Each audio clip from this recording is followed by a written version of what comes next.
El día de hoy tenemos el placer de presentar a un invitado muy especial, el doctor Mauricio Torres. Él es dermatólogo pediatra del Hospital Infantil de San José, del Hospital de San José, y es el coordinador del posgrado de pediatría de la Fundación Universitaria de Ciencias de la Salud. Doctor Mauricio, bienvenido.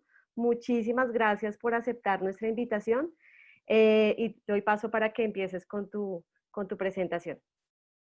Bueno, buenos días, doctora Diana Arias. Un placer saludarte. Es posgrado de dermatología, la única aclaración. Muchísimas gracias a todos por la invitación y bueno, es un placer para mí acompañar a estos amigos y colegas tan queridos. Bueno, pues como les decía, muchísimas gracias por la invitación. En este tiempo, pues quería como traerles un poco de estos casos que algunas veces nos ponen a pensar y que también es importante eh, identificar lo normal de lo que puede ser anormal. Estos son algunos de los conflictos de intereses. Me parece importante traerlos por lo que hacemos investigación con algunas de estas empresas, pero sobre todo más que conflicto, una pasión y un grupo que estamos trabajando siempre eh, de la mano con muchos de ustedes cuando nace un paciente con epidermolisis ampollosa y es como dermatólogo y miembro de DEBRA Colombia.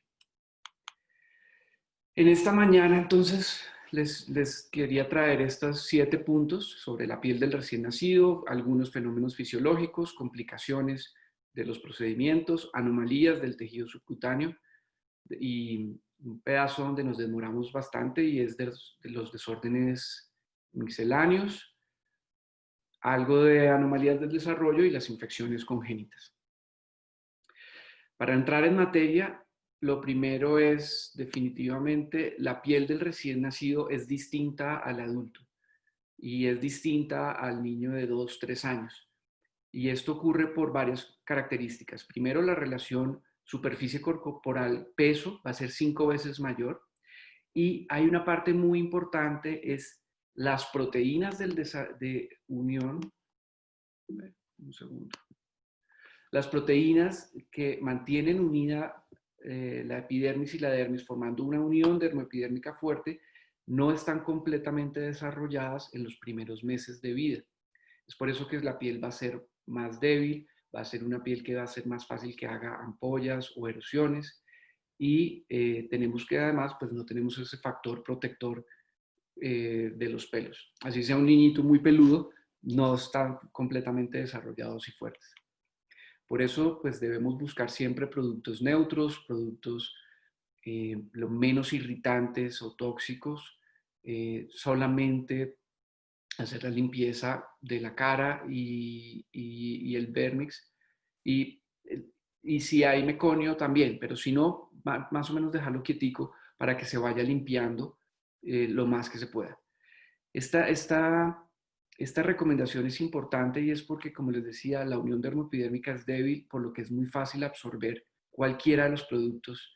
Esta tabla está presente en casi todos los textos de dermatología pediátrica, donde agrupan productos que se pueden utilizar en el día a día y que cuando evaluamos recomendamos no usar por los importantes eventos. Y aquí les traje subrayados algunos de los que más veo que se utiliza y se recomiendan aquí por los visitadores médicos. Y es, por ejemplo, las cremas con ácido salicílico para la costra láctea. Es algo que recomendamos no utilizar por lo menos hasta los primeros 6 meses de vida. O el uso de alcohol isopropilo para ayudar a secar rápido el cordón umbilical. Algo que también recomiendan en chiquitos con ictiosis y son las cremas con urea y urea a concentraciones muy altas. Esto no lo podemos utilizar por el riesgo de uremia. En el punto de esta parte donde tenemos la neomicina y los corticosteroides, muy utilizados y especialmente como triconjugados con corticoides de alta potencia como betametasona. La mayoría de triconjugados traen neomicina, que no solo es el antibiótico tópico con más riesgo de dermatitis de contacto, sino que además puede tener bastantes secuelas como sordera neurosensorial. Y en los corticoides, recordemos que el único corticoide aprobado para usar en menores de 6 meses es la hidrocortisona, por lo que poner betametasona pues tiene unos potenciales eventos adversos bien importantes. Dicho esto, con una piel muy frágil, con tendencia a no estar bien unida, pues tenemos qué emoliente se podría utilizar. La mayoría de ustedes van a ver que usamos productos que tengan este impacto, seguros, efectivos, sin olor, sin color, que favorezcan controlar inflamación, sobre todo estos chiquitos de hijos de papás atópicos o con demasiadas irritaciones. Y ahí pues lo que más utilizamos son productos que tengan ceramidas o aceite mineral, manteca de karité. Y en esta parte de los riboflavonoides o saponinas, que son antiinflamatorios, sin esteroides, que podemos usar tranquilamente en los recién nacidos. Y esta recomendación de humectarlos desde bien pequeñitos la aplicamos a los hijos de pacientes atópicos o niños que desde que nacen tienen la piel muy sensible. Y es que hemos visto que si tenemos la barrera cutánea completamente reforzada, humectada, protegida, logramos disminuir la sensibilización a alergias a futuro alimentarias, a problemas como asma y rinitis, y podemos retrasar o disminuir el riesgo de la presentación de dermatitis atópica. En la otra parte de los fenómenos fisiológicos, pues ustedes lo conocen muy bien. Esta parte del bebé nace, una piel suave, aterciopelada, que 24 o 36 horas después pues tiene una descamación intensa. Y en las partes distales pues tienen este color rojo violáceo, que es normal. Lo que no puede ser no normal es tener un bebé que tenga una piel muy lisa, brillante. Esto me puede hablar de o prematurez o alteraciones de la queratinización. Y ahí, si es un bebé a término, tengo que sospechar ictiosis o fenómenos de alteración de la queratinización. O si tenemos un bebé que nace a término con un embarazo controlado y tiene una descamación excesiva, también tengo que sospechar principalmente ictiosis o que sea un bebé postérmino, que es el otro espectro. Entre los otros fenómenos fisiológicos, el cutis marmorata, esto es normal, ustedes lo ven distribuido en todas partes, este bordado en todo el cuerpo que lo abrigamos al bebé y se controla, puede ser más persistente en los bebés con síndrome de Down y no nos preocupa. ¿Qué puede pasar? Y es cuando tenemos en una sola extremidad o en una sola área del cuerpo, donde vemos que puede tener cambios profundos, cambios hipodérmicos, y ahí pues tenemos que sospechar y estudiar para una cutis marmorata telangiectásica congénita. El bebé arlequín, normal, sin ningún problema, es bebé color arlequín, no bebé arlequín que nos haría referencia a una ictiosis, sino a un potencial riesgo de ictiosis, sino color arlequín, es este cambio de la coloración, fenómeno también fisiológico porque es una anomalía del sistema vasomotor. La ictericia neonatal, lo sospechamos, ustedes lo ven muchísimo también en las unidades, y lo que también estoy seguro que ven, y es este bebé que tenía una ictiosis bien importante, que hace elevación de las transaminasas y coge este color marrón o color bronce, que se llama el síndrome del bebé color bronce, que así te haga transaminitis, con el paso del tiempo se va a normalizar y no tiene mayor efecto en el bebé.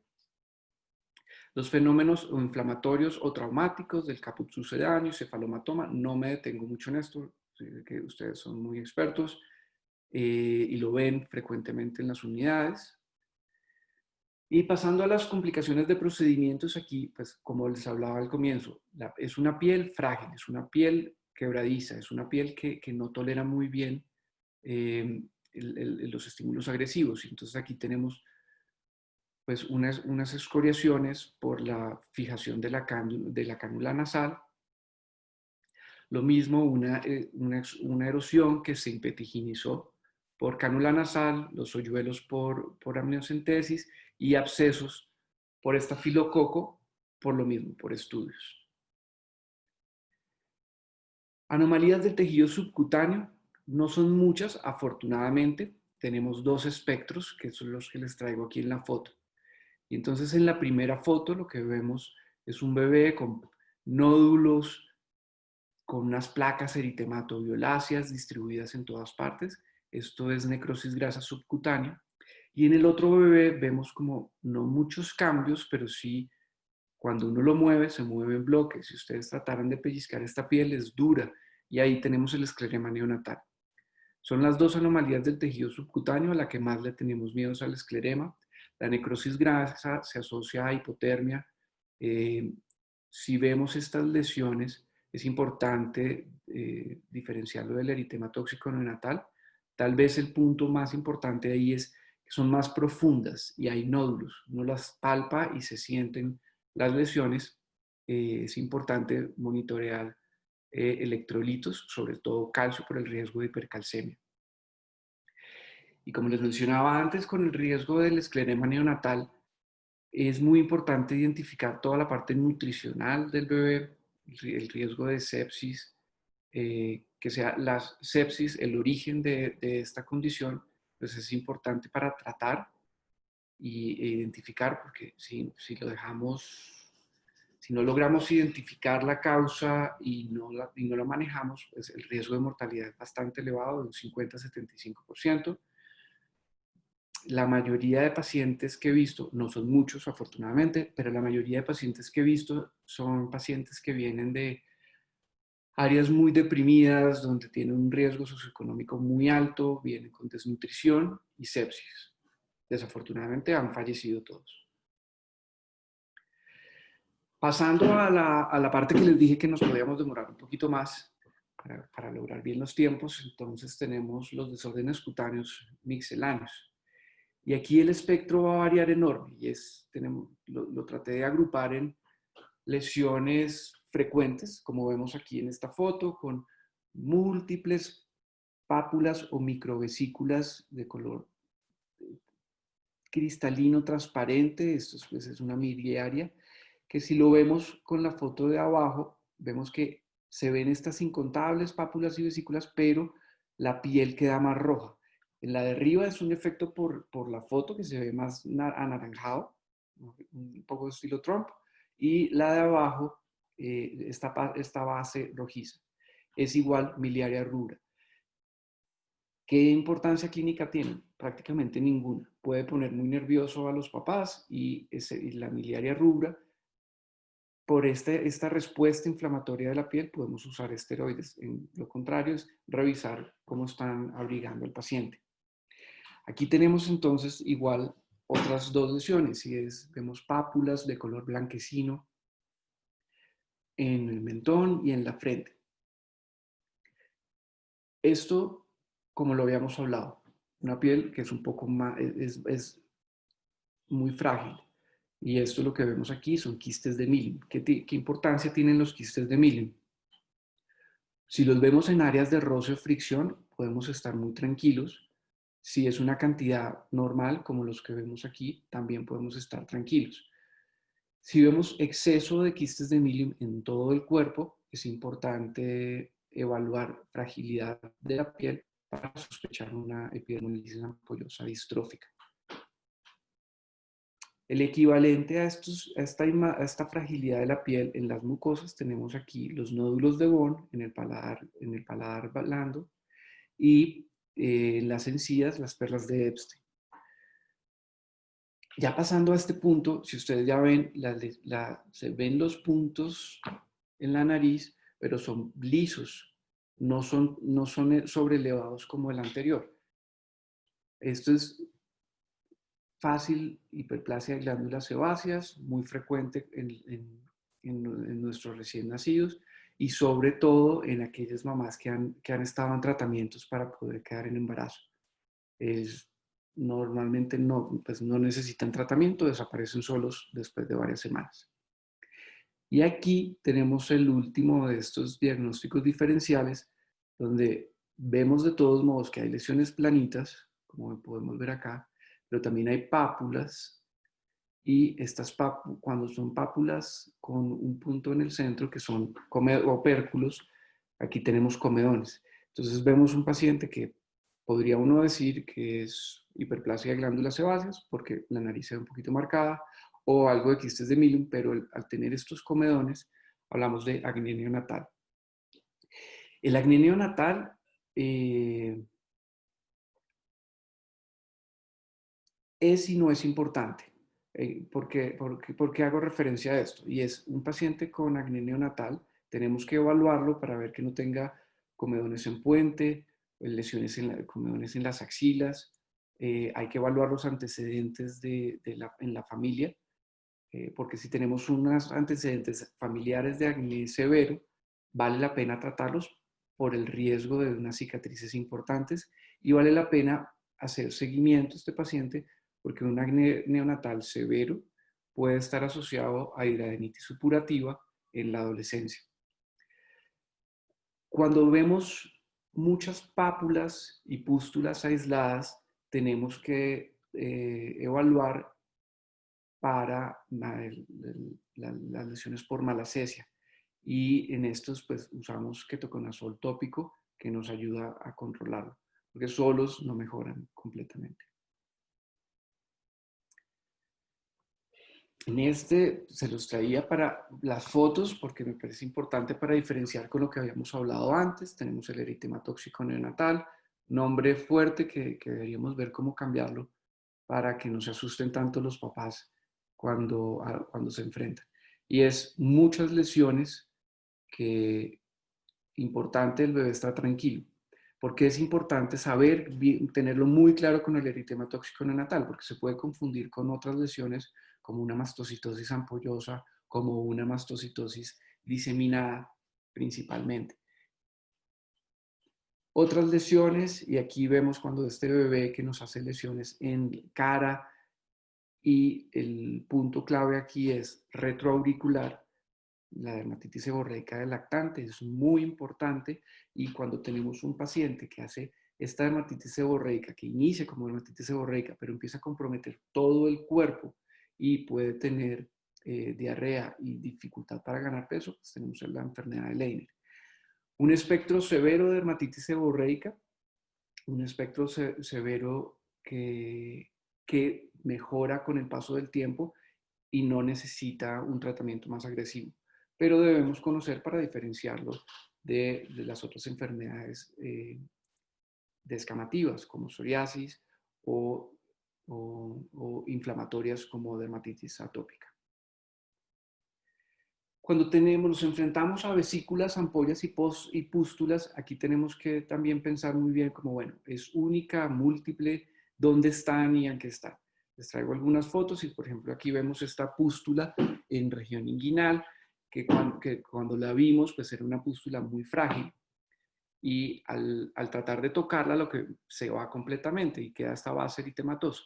Esto es importante porque es un impétigo neonatal por estafilococo. Eso es lo que nos producen ampollas frágiles de base eritematosa, que en este caso estaba concentrado, pero puede complicarse. Más adelante le dedico un poquito de fotos al espectro del estafilococo. Si tenemos una ampolla tensa y en las extremidades, pues lo primero que tenemos que sospechar son las ampollas por succión.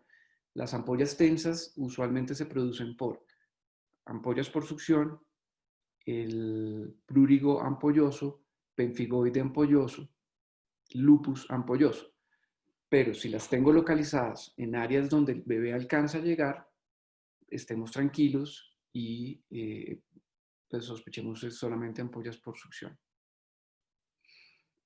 En este caso, donde vemos ya que tienen no una única pústula, sino bastantes pústulas en las manos, el diagnóstico diferencial se nos vuelve un poco más amplio, pero si es manos y pies solamente, nos quedamos tranquilos con acropustulosis de la infancia.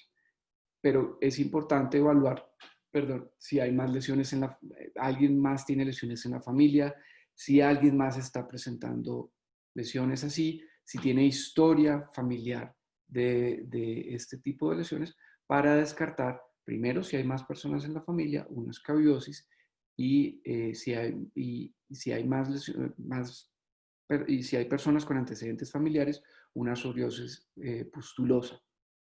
Pero si solamente, como lo vemos aquí, en las extremidades, tenemos acropustulosis de la infancia. En este caso, pues también se los quería traer y vemos, en principio, muchas pústulas, pero vemos costras, vemos pústulas en las manos, costras y nódulos, pápulas eritematoviolaceas y costras cerosas en las extremidades.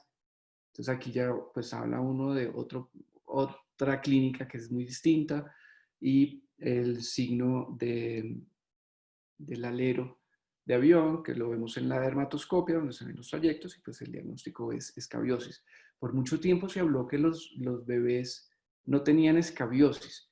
No sé, yo desde antes de la pandemia, 3, 4 años, vemos que muchísimos chiquitos lo presentan y vale la pena siempre estudiarlos y entender mejor cómo hacer los tratamientos. En este otro caso, les traigo, si ustedes ven, unas pústulas diseminadas por todas partes, tienen una localización aleatoria, no son foliculares, que después de disminuir esas pústulas, hace estas micro lesiones, unas máculas lentiginosas marrones en el rostro, y pues tenemos la melanosis pustular transitoria neonatal.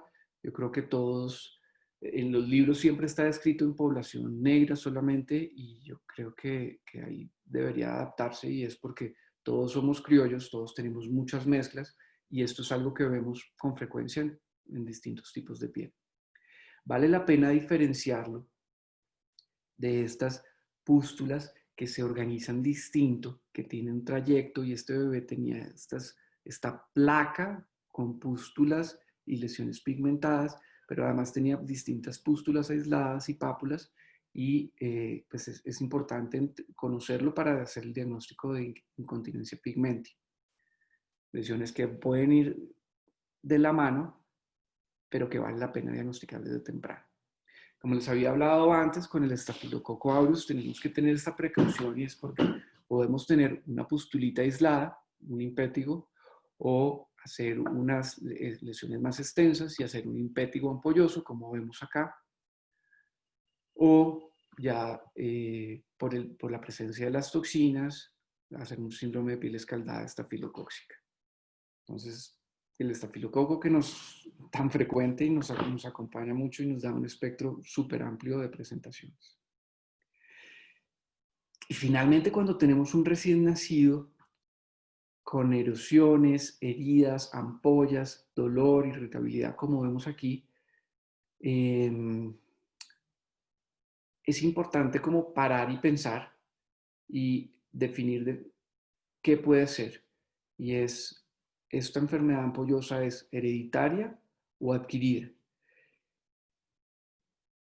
Normalmente son adquiridas, es decir, en frecuencia podemos hablar que casi siempre son por infecciones, por estafilococo, cándida, herpes, o algunas enfermedades autoinmunes como el pemphigo ampolloso, o enfermedades tumorales como la mastocitosis, o tenemos otros tipos de genodermatosis.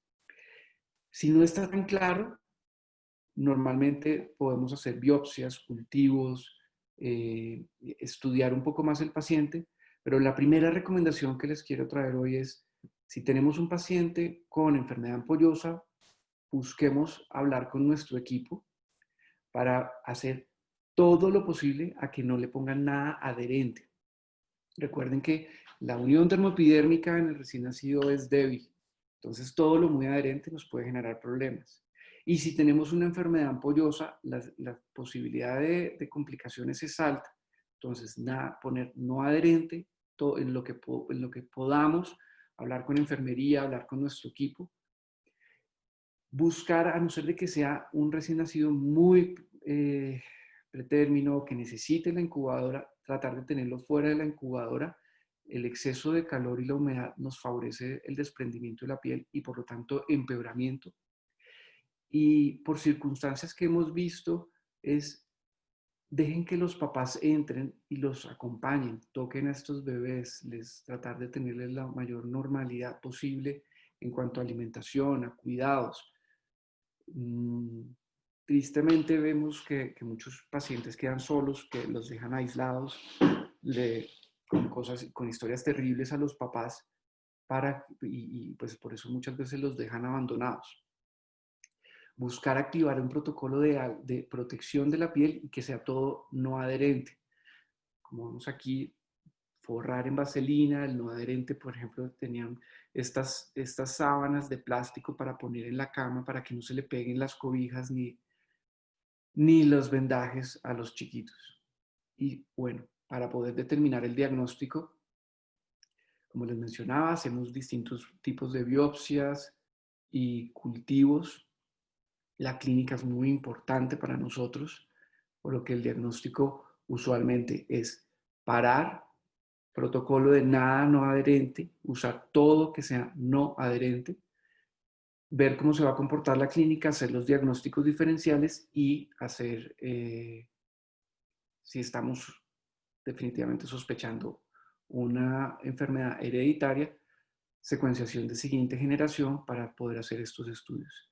Esto lo puede pedir ustedes como neonatólogos, el genetista de donde trabajen, el dermatólogo de donde trabajen, para poder hacer todos los diagnósticos diferenciales. Muchas veces con la parte hereditaria podemos encasillar casi todas las epidermolisis ampollosas y podemos hacer, al hacer estudio con queratina 1 y queratina 10, los otros diagnósticos diferenciales de las ictiosis queratinopáticas, y con el FERMT1 y la transglutaminasa 5 podemos descartar el síndrome de piel escaldada, el peeling skin syndrome. ¿Cómo lo podríamos ver? Nuevamente, enfermedades ampollosas. Esto es lo que vemos con Staphylococcus aureus, herpes simple. Los cultivos nos ayudan y podemos sacarlos muy rápido para definir el manejo.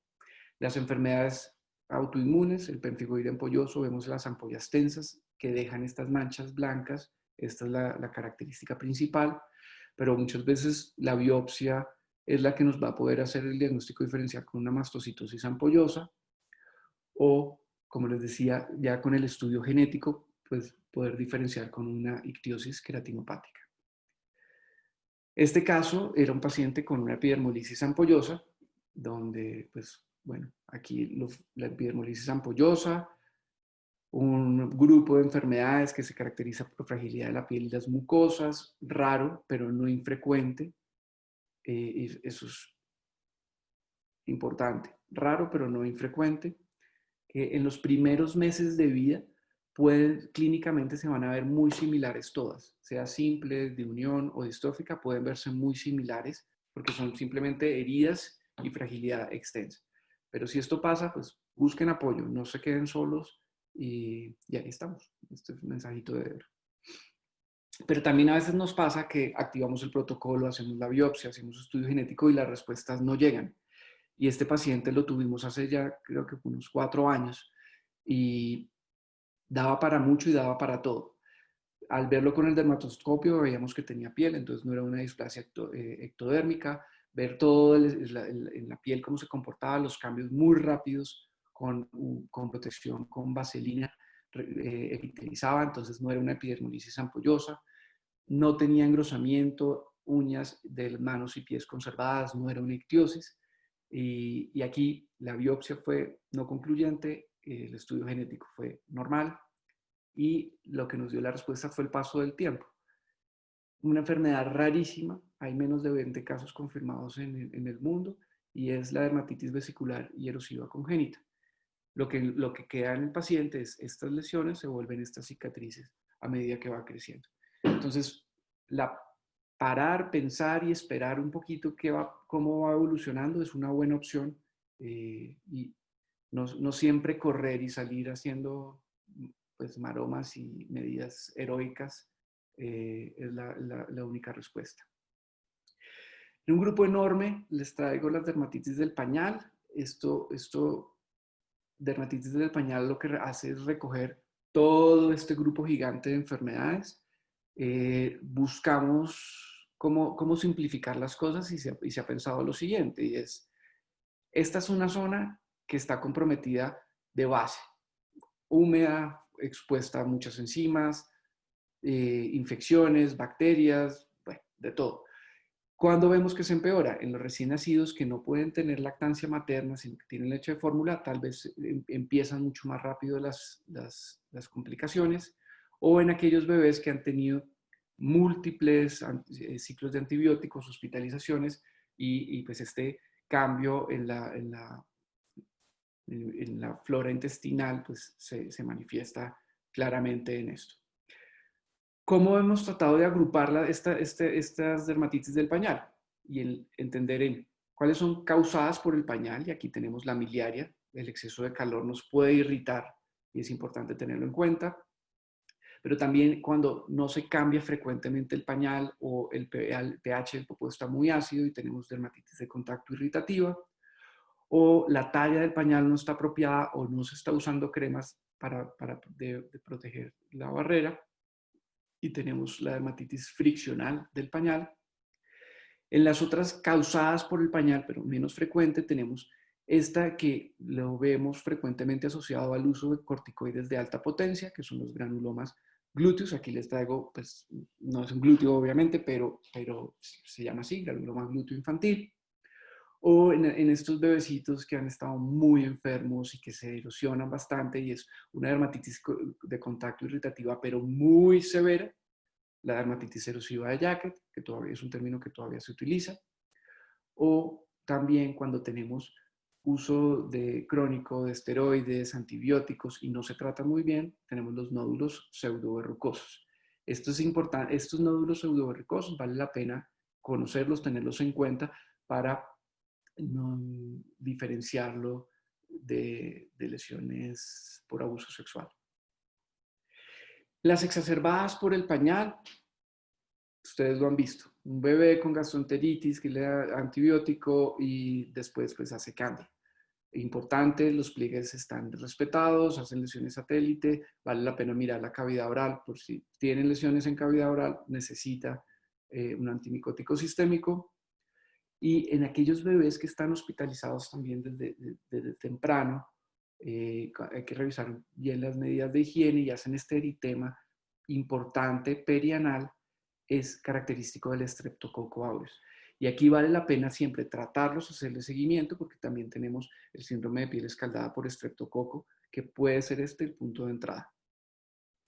Con el espectro de nuestro amigo estafilococo, que hemos pasado por ya muchas lesiones, aquí vemos unas pápulas y pústulas aisladas o unas francas placas eritematosas descamativas húmedas que se generalizan y comprometen todo el cuerpo.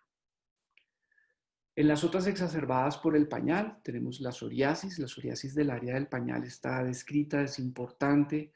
Si vemos estas lesiones muy rojas en los labios en las niñas o en el glande en los niños, examinemos el ombligo, examinemos los oídos, veamos el cuero cabelludo y preguntemos por antecedentes familiares. El 30-40% tiene antecedentes familiares de psoriasis. Y la diferencia con la dermatitis seborreica es que con la psoriasis las lesiones saltan a distintas partes, como ven aquí, genitales, en el ombligo y en el conducto auditivo externo.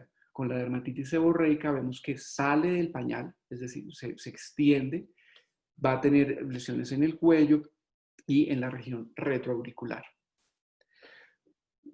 En aquellos hijos de mamás veganas, en aquellos niños con restricciones alimentarias importantes, vale la pena, cuando tenemos estas dermatitis periorificiales, con placas importantes, evaluar muy bien cara a áreas alopésicas y ver si ya tiene diarrea por el riesgo de acrodermatitis enteropática, que es el déficit de zinc.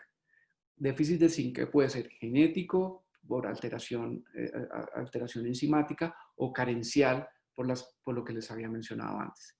Y cuando tenemos estos pacientes que hemos estudiado todo, que hemos revisado los hábitos, que hemos revisado cómo están, que de todos modos nos hacen lesiones persistentes, que no han mejorado, que tiene compromiso en los pliegues, que se sale del pañal, la histocitosis de célula de Langerhans, no es tan infrecuente como pensamos, por lo que yo creo que muchas veces se nos podría llegar a pasar.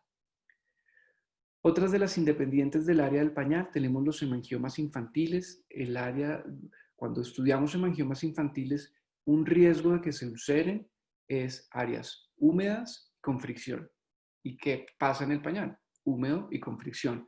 Por eso es una zona que frecuentemente se ulcera, y el ulcerarse no solo es un dolor muy intenso para el paciente, sino un punto de entrada para infecciones bastante importante, por lo que hay que activar protocolo y tratarlo rápidamente. Con el Kawasaki, ustedes lo han visto, yo creo que lo vemos en un chiquitín más grande, que muchas veces incluso los Kawasakis incompletos lo que siempre pueden hacer es esta descamación en el área del pañal. El Coxsackie atípico, que fue descrito desde hace ya 3 años, donde tenemos las pápulas, pústulas de base eritematosa en cara, manos, pies, y compromete los genitales, siempre el área del pañal es por Coxsackie. Y algo importante y triste que hemos estado viendo en esta época de pandemia es el abuso, el maltrato físico y de los chiquitos. ¿Qué debemos hacer cuando nos enfrentamos a este grupo? Evaluar producido, exacerbado e independiente. Eso nos ayuda a enfocar rápidamente el tratamiento, preguntar si han cambiado la marca del pañal, los pañitos húmedos y utilizan crema de pañal o no, cuáles son los hábitos, y aquí lo que siempre buscamos, que es la piel esté seca, limpia, hacer una protección cutánea con las cremas que existen en el mercado de diferentes precios. La base siempre es que tenga un petrolato y barrera cutánea que nos bactericida y que ayuda a cicatrizar, como el óxido de zinc. Hay desde el 20, el 30, 40%, dependiendo de lo que necesitemos. Prevenir las infecciones, y aquí entran los tratamientos específicos. Si sospechamos estafilococo, manejemos estafilococo. Si sospechamos cándida, manejemos cándida. No disparemos con todo, por lo que un tercer mensaje de esta charla es, por favor, eviten los corticoides potentes y sobre todo los triconjugados por el alto riesgo de complicaciones que pueden tener. Bueno, podemos respirar un poquito. Creo que vamos bien de tiempo para pasar a las últimas 2 revisiones, y es anomalías del desarrollo. En esto es todo y nada puede pasar. Aquí es importante, lo que nosotros recomendamos siempre es no hacer biopsias o excisiones, y si hay dudas, hacer exámenes. Exámenes en los más chiquiticos. La ultrasonografía es sensible, barato, muy útil para poder diferenciar si es sólido, quístico, si hay comunicaciones, si tiene flujo o no tiene flujo sanguíneo. Entonces, si lo vemos, importante enfocar, ver primero ver la lesión, pero lo que como hablamos, como hablamos siempre en dermatología, primero ver el panorama y después sí ir al punto específico de la lesión para no perder el panorama. Entonces aquí en estas anomalías del desarrollo, por ejemplo, tenemos 4 pacientes con lesiones distintas donde ustedes pueden ver hoyuelos con una malformación capilar, un hoyuelo con línea media desviada, unas manchas mongólicas aberrantes muy extensas con asimetría de la línea media, o un lipoma con malformación capilar y una ligera hipertricosis. ¿Qué tienen en común esto? Que son todas signos ocultos de dirafismo espinal. Entonces, vemos el paciente de lejos y vamos buscándole las características. Una hemipertrofia congénita. Bueno, aquí ustedes dicen, es que es muy evidente, la pierna derecha es mucho más grande, además de que tiene muchos pelos, pero entonces hay que mirar los genitales. Fíjense que tiene una asimetría en la línea media, fíjense que los pliegues están raros, y fíjense el cambio de coloración en la extremidad izquierda, que no es la que más nos llama la atención. Aquí tenemos siempre que hacer estudios completos, describir muy bien todas las lesiones y pues en este caso era un paciente que tenía esta hipertrofia asociada a un tumor de Wilms. Las anomalías del desarrollo, entra mucho este otro mensaje de pare y piense. Y aquí ustedes ven este bebecito que tenía esta placa roja, una placa rosada de bordes irregulares con un halo blanquecino muy leve. La foto está chiquita y es porque cuando ustedes se enfrentan a esto, lo primero que uno debe decir, bueno, estas lesiones rojas nos debe poner a pensar tumor vascular o malformación vascular. Y ahí la mejor forma de contestarlo, porque ni la ultrasonografía nos va a funcionar muy bien, ni el ojo clínico más experto, nos simplemente esperemos 8 o 15 días y lo que ocurrió es que empieza a abultarse. Entonces, si pasamos de una mancha roja, rosada, extensa o pequeñita a una lesión que se empieza a abultar, definitivamente estamos ante un tumor vascular. Si no cambia en el color, si no cambia en la forma en los primeros meses de vida, estamos ante una anomalía vascular. ¿Cuál de las anomalías vasculares es importantísimo tener en cuenta? Entonces, esta bebé con esta mancha rojo violácea extensa que compromete varios segmentos en el rostro, aquí uno debe esperar por lo menos 1 o 2 semanas porque puede ser, si es malformación vascular, un síndrome de Sturge-Weber que necesita más estudios, o si se empieza a abultar, es importante descartar un síndrome de Face. Pero el síndrome de Face no es el único de los síndromes vasculares asociados a tumor vascular. Si tenemos una mancha roja que empieza a cambiar, que tiene localizada en los genitales, también tenemos que sospechar el síndrome de lumbar o pelvis y sacral, dependiendo del resto de compromisos. Otro mensaje para todos ustedes, y es, las manchas rojas irregulares con forma geográfica, si se abultan, son hemangiomas infantiles segmentarios. ¿Y por qué es tan importante el hemangioma infantil segmentario? Porque son los que se asocian a síndromes. Entonces, una mancha roja irregular que se abulta en la cara, alta sospecha de un síndrome de Face. 30% de los pacientes tienen síndrome de Face y si no, simplemente es un hemangioma. Pero es importante estudiar con ultrasonografía, después hacer una angioresonancia, hacer un ecocardiograma para poder tener claro el paciente. Si lo tenemos en los miembros inferiores en la región lumbar, primero la ultrasonografía, después hacer una resonancia y así poder clasificar si tiene o no anomalías en el resto del paciente. Pero solamente con los hemangiomas infantiles segmentarios. Anomalías del desarrollo, y pues aquí ustedes estoy seguro que todos lo han visto, es una aplasia cutis congénita. ¿Cuál necesitaría estudios? Probablemente esta. En el momento de nacer, una aplasia cutis que todavía no esté completamente cicatrizada, que tenga áreas membranosas, como podemos ver en esta foto, o que sea muy extensa, necesita estudios para confirmar cómo está la tabla ósea y si hay o no más asociaciones. Si tenemos solamente ya la cicatriz, quedamos muy tranquilos y lo que hablamos es seguimiento y cuando esté más grande, pues si el huequito molesta demasiado, cirugía plástica, cirugías divinas. Cuando tenemos más lesiones en cara, ustedes ven aquí tenemos 3 tipos de tumores localizados en frente y línea mediofacial. ¿Qué es importante? Estudiarlo antes de hacer cualquier procedimiento. Este era un quiste dermoide, este también era un quiste dermoide, sin embargo, este era un glioma nasal.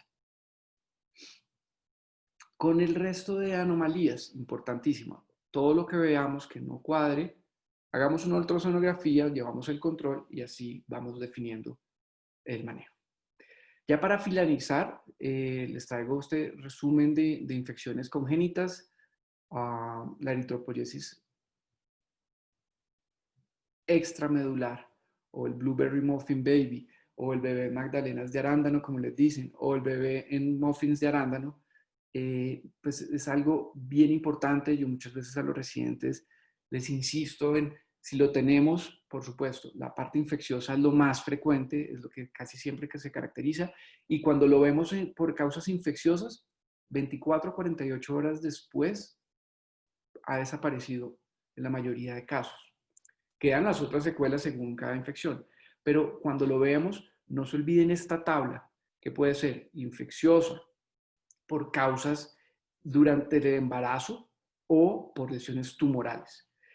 Y en este bebé, por ejemplo, tenemos distintas causas. Un bebé con hematopoiesis extramedular, con hepatomegalia, probablemente es por citomegalovirus. Un bebé con hematopoiesis extramedular, que, claro, lo vamos a ver más adelante, cataratas sorderas, pues es característico de la rubiola congénita. Pero un bebé que tenga estas lesiones, que no mejore del todo, es decir, que en las 48 horas no esté limpio, que tenga un storch negativo, que tenga un antecedentes de embarazo controlado, no lo dejen ir a la casa sin que lo veamos para poder hacer biopsia. En este caso, el bebé se fue a su casa, al mes volvió al control, ya tenía estas lesiones en los brazos y era una leucemia mielomonocítica. O este otro bebé que también fue a su casa, les dieron salida, porque el storch negativo, cuando ya vuelve, tiene estos tumores bien infiltrados, con cambios en las conjuntivas, con alteraciones importantes. Al hacerle la biopsia de piel, una lesión francamente tumoral, tenía una leucemia mielocítica aguda.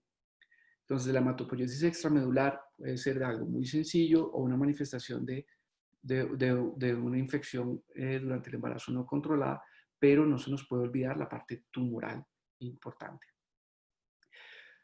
Con las varicelas, un espectro variable, tenemos la varicela congénita, y son estos chiquitos que cuando se infectan al comienzo del embarazo, que si sobreviven van a tener bastantes secuelas, que cuando nacen lo que vemos son muchas veces las heridas y cicatrices, pero pues como ven ustedes aquí, esta hipoplasia de las extremidades, anomalías neurológicas, pues con un pronóstico bastante complicado. Y la varicela neonatal, que es aquella que ocurre en las últimas semanas del embarazo o en los primeros días posparto, como habíamos hablado al comienzo, una piel que no es tan fuerte, que tiene una unión dermoepidérmica débil. Lo que muchas veces vemos son ampollas súper extensas. No vemos el clásico estadio distinto de las lesiones, sino vemos es vesículas y ampollas por todas partes con la descamación difusa. Y algo que últimamente estamos viendo, que había dejado de ser frecuente y últimamente estamos viendo bastante, y estos chiquitos que nacen, que tienen esta descamación en las extremidades, que pueden tener rinorrea y compromiso cardiopulmonar. Tenemos la sífilis congénita, altamente transmisible si no se les trata a la mamá cuando nacen, y desafortunadamente muchos no presentan síntomas. Sin embargo, si vemos estas descamaciones, pues, tenemos que estudiarlo. Los signos de sífilis temprana usualmente son la descamación y eritema de palmas y plantas con descarga nasal, pero pues hepatosplenomegalia, anemia hemolítica son parte de estos hallazgos entre los múltiples. O tardío, vamos a ver los chiquitos cómo nos empiezan a consultar más adelante con dientes de Hutchinson o cambios oculares, entre otros. Y bueno, muchas gracias. Aquí estamos, hicimos una revisión de los 7 puntos importantes en estos pequeñines. Mensaje es: paren, piensen, observen, no se hacen biopsias o lesiones o excisiones sin tener dudas. La ultrasonografía es una herramienta muy buena para poder determinar el origen de cualquier lesión que tengamos en los pacientes. Y bueno, muchísimas gracias.